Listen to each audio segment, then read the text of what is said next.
Hello नमस्कार बच्चों, आप सभी का स्वागत है मेरे YouTube channel Shanti Niketan classes पर। आज हम बात करने वाले हैं कक्षा 6 गणित विषय प्रश्नावली 1 गणित में पैटर्न। आज हम इस भाग 2 में इस हमारी बुक के पेज संख्या 3 के हम प्रश्नों का हल करेंगे। तो पेज संख्या 3 का पहला प्रश्न देखिए, क्या आप सारणी 1 में दिए गए प्रत्येक अनुक्रम में पैटर्न की पहचान कर सकते हैं? तो पहले आप सारणी 1 देखिए बच्चों, वह कौन सी है आपकी बुक में।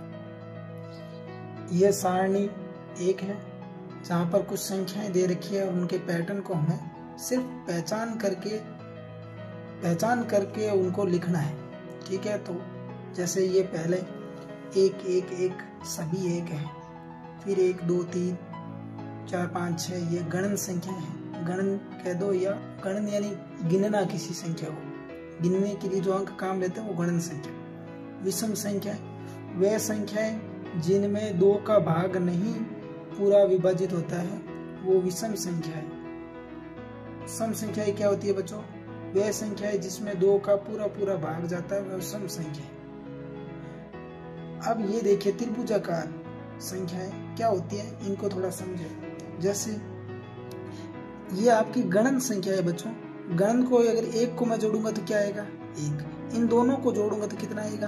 3। ये देखिए 3। इन तीनों को जोड़ूंगा तो 6, तो ये देखिए 6। इन चारों को जोड़ूंगा तो, यानी मैं ऐसा कह सकता हूं कि त्रिभुजाकार संख्या वो होती है गणन संख्याओं को ऊपर से जोड़ने पर हमें त्रिभुजाकार संख्या प्राप्त होती है n पदों तक।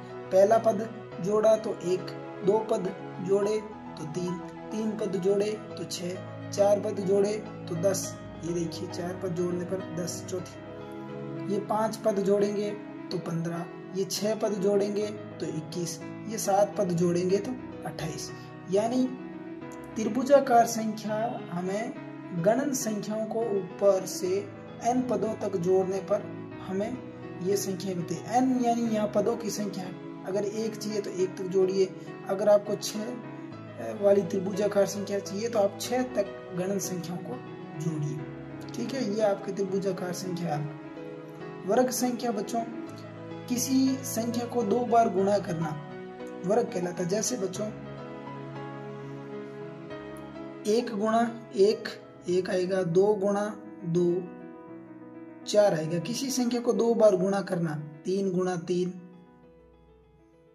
9, 4 गुणा 4 16। तो किसी संख्या को 2 बार गुणा करना वर्ग कहलाता है और किसी संख्या को 3 बार गुणा करना क्या कहलाता है? घन कहलाता है, घन संख्या कहलाती है।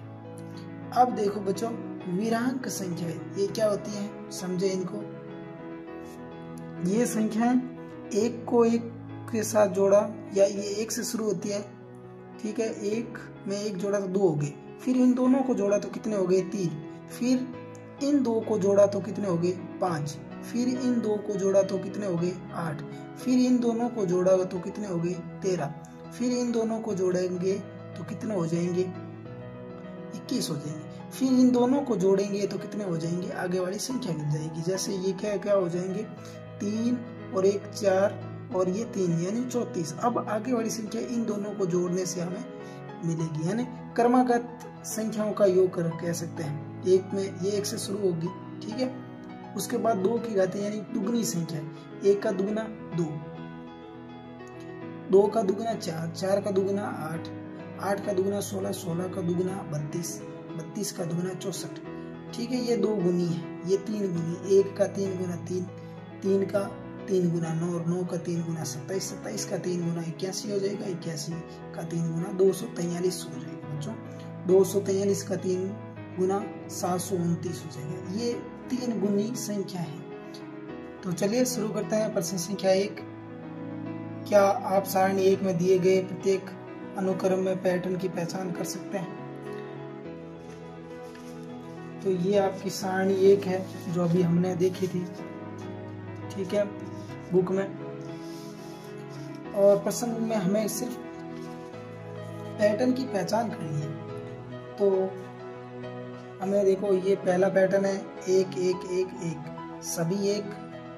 यह अनुक्रम 1 से शुरू है, प्रत्येक बार शून्य जोड़ा गया, यानी इसमें किसी प्रकार का कोई चेंज नहीं है, कुछ नहीं जोड़ा गया। ठीक है बच्चों। फिर देखो दूसरी संख्या सारणी में दूसरी बार क्या दे रखी है, 1 2 3 4 5 6 और 7, ये डॉट डॉट करके, ये क्या है, गणन संख्या है। गिनने के लिए जो काम संख्या है उनको गणन कहेंगे। यह अनुक्रम 1 से शुरू होता है, प्रत्येक बार 1 जोड़ा गया। देखो 1 में 1 जोड़ा 2 हो गए, 2 में 1 जोड़ा 3 हो गए, 3 में 1 जोड़ा 4 हो गए। ठीक है, हर बार 1 जोड़ा गया। उसके बाद क्या है, 1 3 5 7 9 11 और 13, ये विषम संख्याएं हैं। क्या है, विषम संख्या है। यह अनुक्रम 1 से शुरू है, प्रत्येक बार 2 जोड़ा गया। जैसे 1 में 2 जोड़े 3 हो गए, 3 में 2 जोड़े 5 हो गए, 5 में 2 जोड़े 7 हो गए। हर बार क्या है, 2 जोड़ा गया। ठीक है बच्चों। उसके बाद क्या है, ये सारणी में 2 फिर 4 6 8 10 12 14, ये सारी क्या है, सम संख्या है। यह अनुक्रम 2 से शुरू होता है, प्रत्येक बार 2 जोड़ा गया है। देखो 2 में 2 जोड़े 4, 4 में 2 जोड़े 6, 6 में 2 जोड़े 8 हो गए। ठीक है। उसके बाद नेक्स्ट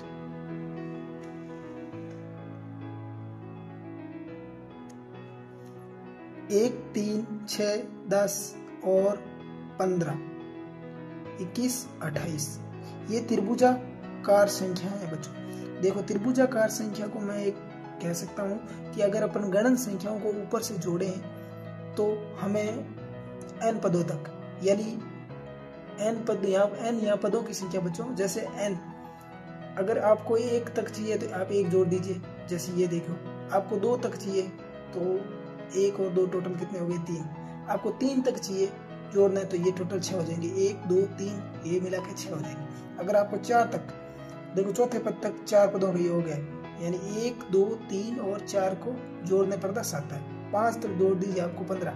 यानी ये क्या लिखा है मैंने, यह अनुक्रम 1 से शुरू होता है तथा ये गणन संख्याओं के n पदों का योग है। n पदों का मतलब है पहले स्थान के लिए पहली संख्या का योग है, 2 दूसरे स्थान के लिए 2 संख्याओं का योग है, 3 तीसरे स्थान पर 3 संख्याओं का योग है। ठीक है। उसके बाद देखो वर्ग संख्या 1 4 9 16 25 और 36 49, ये क्या है, वर्ग संख्या है। यह अनुक्रम 1 से शुरू होता है तथा किसी संख्या को 2 बार गुणा करने से हमें वर्ग संख्या प्राप्त होती है। कैसे बच्चों, समझे इस बात को। आप 1 को 1 से गुणा कीजिए, 1 आता है। 2 को 2 से गुणा कीजिए, 4 आता है। 3 को 3 से गुणा कीजिए, 9 आता है। और 4 को 4 से गुणा कीजिए तो 16 आता है। 5 को 5 से गुणा करेंगे तो 25, ये सारी वर्ग संख्या है। ठीक है। उसके बाद देखिए ये 1 8 27 64 125 216, क्या लिखा है, घन संख्या। यानी इसका ही देखो, यह अनुक्रम 1 से शुरू होता है तथा किसी संख्या को 3 बार, ये 2 बार है वर्ग संख्या, और घन संख्या 3 बार, यानी 1 को 3 बार गुणा करोगे आपका 1 आएगा।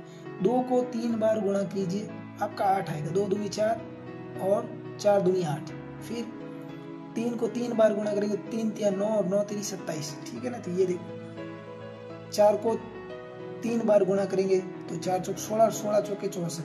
5 को 3 बार गुणा करेंगे, 5 5 25, 25 को 5 से गुणा किए 125। ठीक है। तो यह अनुक्रम 1 से शुरू होता है तथा किसी संख्या को 3 बार गुणा करने से घन संख्या प्राप्त होती है। उसके बाद देखो विरांक संख्या, ये क्या होती है, पहले देखो 1 2 3 5 8 13 और 21, इनको विरांक संख्या कहते हैं। इनमें क्या है पैटर्न वो देखो। यह अनुक्रम 1 से शुरू होता है तथा 2 क्रमागत संख्या, जो यहाँ लिखी है उनको कह रहा हूँ, 2 क्रमागत संख्याओं का योग अगली संख्या। जैसे 1 में 1 जोड़ा कितने हो गए, 2, 2 और 3 कितने हो गए, 1 और 2 3 हो गए। ये 2 और 3 5 हो गए, 5 और 3 और 5 8 हो गए, 8 5 13 हो गए, 13 और 8 21 हो गए। ऐसे क्रमागत 2 संख्या हो गई। इन 2 को जोड़ा तो ये आ गया, इन 2 को जोड़ा तो ये आ गया, इन 2 को जोड़ा तो ये आगे वाली संख्या। इन 2 को 2 क्रमागत संख्याओं को जोड़ने से अगली संख्या मिलती है। उसके बाद देखिए 1 2 4 8 16 32 64, 2 की घातें यानी दुगनी संख्या है। 1 का दुगना 2 है, 2 का दुगना 4 है, 4 का दुगना 8 है, 8 का दुगना 16 है, 16 का दुगना 32, 32 का दुगना 64। ठीक है। ये सारी संख्या दुगनी। तो क्या लिखा है इसमें, यह अनुक्रम 1 से शुरू है तथा 2 क्रमागत संख्या में पहली संख्या से दुगनी है। पहली संख्या से दूसरी संख्या दुगनी है। जैसे पहली संख्या से दूसरी संख्या दुगनी है, पहली संख्या से दूसरी संख्या दुगनी है, पहली संख्या से दूसरी संख्या दुगनी है। ठीक है, उसी तरीके से ये है 3 की घात यानी 3 गुना है।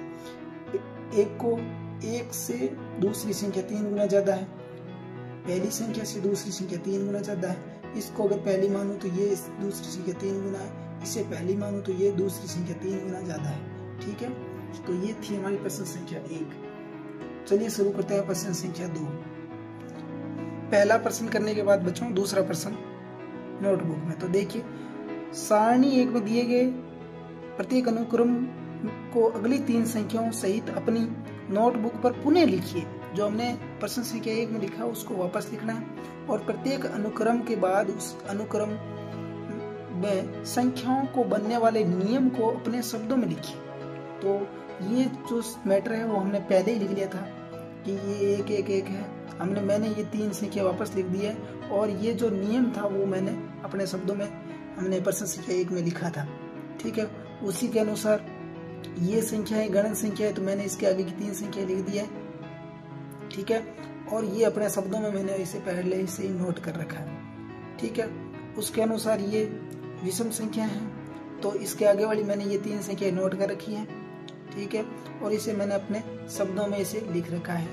ठीक है, और उसके बाद कौन सी सम संख्या है, तो सम संख्या में मैंने 3 नोट कर दी है और इसको मैंने अपने शब्दों में लिख रखा है। अपने शब्दों में लिखिए, प्रश्न में क्या कह रखा है अपने शब्दों में लिखिए, उसी प्रश्न को वापस लिखना है। ठीक है, तो ये सारा काम हम पहले कर चुके हैं। आगे की 3 संख्या लिखकर इसे वापस उतार देंगे अपनी नोटबुक में। तो उसके बाद ये देख सकते हैं आप, मैंने इसे पूरा नोट कर रखा है। हमने कहाँ तक अभी तक यहाँ तक सम संख्या या किया था। ठीक है, उसके बाद ये 3 संख्याएं नोट कर रखी है मैंने त्रिभुजाकार।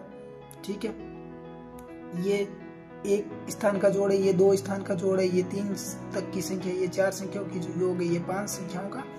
तो ये कौन सा 7 है, ये 8, ये 9 संख्याओं तक या 9 तक योग है, ऊपर से लेके गणन संख्याओं का 9 संख्याओं तक योग है और ये 10 संख्याओं तक योग है। ठीक है, उसके बाद हमने वर्ग संख्या आगे की नोट कर रखी है। 7 को 7 से 49, 8 को 8 से 64, 9 को 9 से 81 और 10 को 10 से गुणा की तो 100 वर्ग संख्या है। ठीक है, उसके बाद आगे संख्या नोट कर रखी है गण संख्या, जिसमें हमने 216 जो है ये 6 का है। उसके बाद ये 7 का 343, 8 का 512 और 9 का 729 3 से गुणा करने पर। उसके बाद हमने ये नोट कर रखा है वीरांक संख्या की क्रमागत 2 संख्याओं का योग, इन दोनों को जोड़ा तो ये 55 आ गए, या इन 2 संख्याओं को जोड़ा तो 34 आ गए। ठीक है, इन 2 संख्याओं को जोड़ा तो ये 89 आ गए। ठीक है, उसके अनुसार आगे देखिए,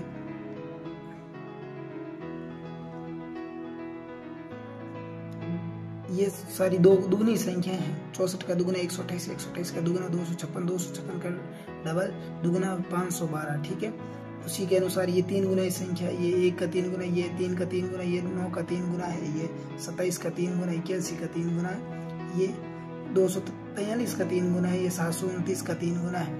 ठीक है, तो हमने आगे की 3 संख्या लिखकर इनके जो पैटर्न का जो नियम है वो हमने अपने शब्दों में भी इसे लिख दिया। तो धन्यवाद बच्चों, मिलते हैं एक नेक्स्ट वीडियो में।